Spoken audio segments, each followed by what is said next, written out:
Olá, queridos, bom dia, um bom dia na graça e paz do Senhor Jesus.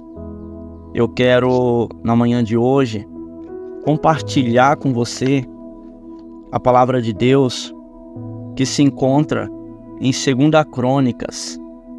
2 Crônicas, capítulo de número 11, nós vamos ler os versículos 5 ao 17, que diz assim: Roboão morou em Jerusalém e reconstruiu algumas cidades para a defesa de Judá.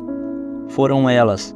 E aí ele cita aqui no versículo 6, 7, 8, 9, 10, as cidades que foram fortificadas desde Judá até Benjamim. No versículo 11 ele diz: E fortaleceu as suas defesas e nelas colocou comandantes com suprimentos de alimentos, azeite e vinho.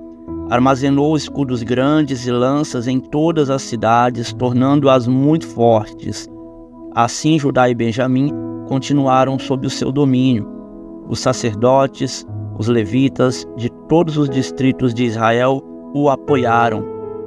Os levitas chegaram até abandonar as suas pastagens e os seus bens e foram para Judá e para Jerusalém, porque Jeroboão e seus filhos os haviam rejeitado como sacerdotes do Senhor, nomeando seus próprios sacerdotes para os altares idólatras e para os ídolos que havia feito em formas de bodes e de bezerros.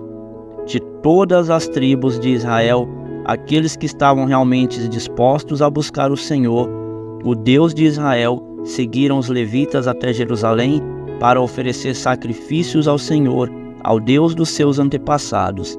Versículo 17. Eles fortaleceram o reino de Judá e durante 3 anos apoiaram Roboão, filho de Salomão, andando nos caminhos de Davi e de Salomão durante este tempo. Queridos, talvez você já tenha ouvido e até usado a expressão relacionamentos descartáveis.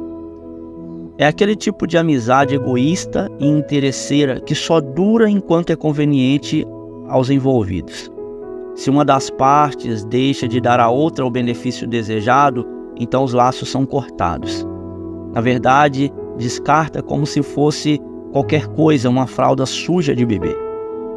A leitura que acabamos de fazer, sacerdotes, levitas e muitos outros israelitas, impedidos de adorar ao Deus vivo no Reino do Norte, liderado por Jeroboão, migraram para Judá, onde Roboão era rei. Aparentemente foram bem recebidos e podiam cultuar a Deus à vontade. O versículo 17 mostra que eles contribuíram para fortalecer o reinado de Roboão, o que com certeza era bom. O mesmo versículo trata que, neste início de reinado, o rei ele se manteve fiel ao Senhor, como seu pai Salomão, seu avô Davi. No entanto, também nos mostra que, após 3 anos de reinado, Roboão havia se firmado no trono. E então, o que ele fez? Abandonou Deus e ainda levou o povo a fazer a mesma coisa. Enquanto seu reino ainda estava estabelecido, não estava, na verdade, estabelecido, Roboão temia ao Senhor. Mas quando ele alcançou o que desejava, o que ele fez? Ele descartou o Senhor. Parece que Deus, na vida de Roboão, não era mais útil. Eu fico me perguntando, o que será que Deus acha de ser tratado como, sabe aquela lâmpada mágica dos contos infantis, que só é útil enquanto realiza desejos? Meu querido irmão, Deus provou o seu amor quando permitiu que Jesus morresse para pagar a dívida da nossa desobediência. Ele é rei, mas veio à terra como homem. Ele rebaixou-se, na verdade. Paulo trata muito bem sobre isso. Ele esvaziou-se de si mesmo. Então ele se rebaixou para morrer numa cruz por uma culpa que não era dele. E isso tudo para nos reconciliar com o Pai. Ele jamais considerou a opção de nos descartar por causa das nossas falhas. Eu quero te fazer uma pergunta neste momento. Como anda seu relacionamento com Deus? Como anda as suas relações sociais? O exemplo de Jesus é oposto ao que se vê por aí. Em favor da reconciliação, ele descartou a própria vida, em vez de jogar fora o pecador. Quantas pessoas talvez tenham te tratado como alguém ou um relacionamento descartável?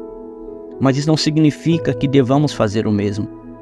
Deus, por várias vezes, pelos israelitas, pelo seu povo, foi tratado dessa forma e continua sendo tratado assim por muitos cristãos, inclusive.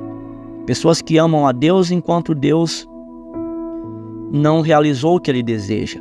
Mas depois, e coisas tão pequenas, depois da compra de um carro, depois de conseguir um emprego, depois de ter o filho, depois de conseguir a esposa, parece que Deus não é mais útil. Não vai mais à casa do Senhor, não se relaciona mais com Deus. A pergunta desta manhã é: como anda o seu relacionamento com Deus? Mesmo o povo tratando a Deus assim, Ele não mudou o seu plano. Ele enviou Jesus em oferta pelos nossos pecados. Será que não teríamos que repensar a forma de nos relacionarmos com Deus e com as pessoas? Olha só, o prazo de validade dos nossos relacionamentos, ele demonstra o nosso real interesse pelo outro. E assim é por Deus. Pense sobre isso na manhã de hoje. Que Deus te abençoe. Um excelente dia para você.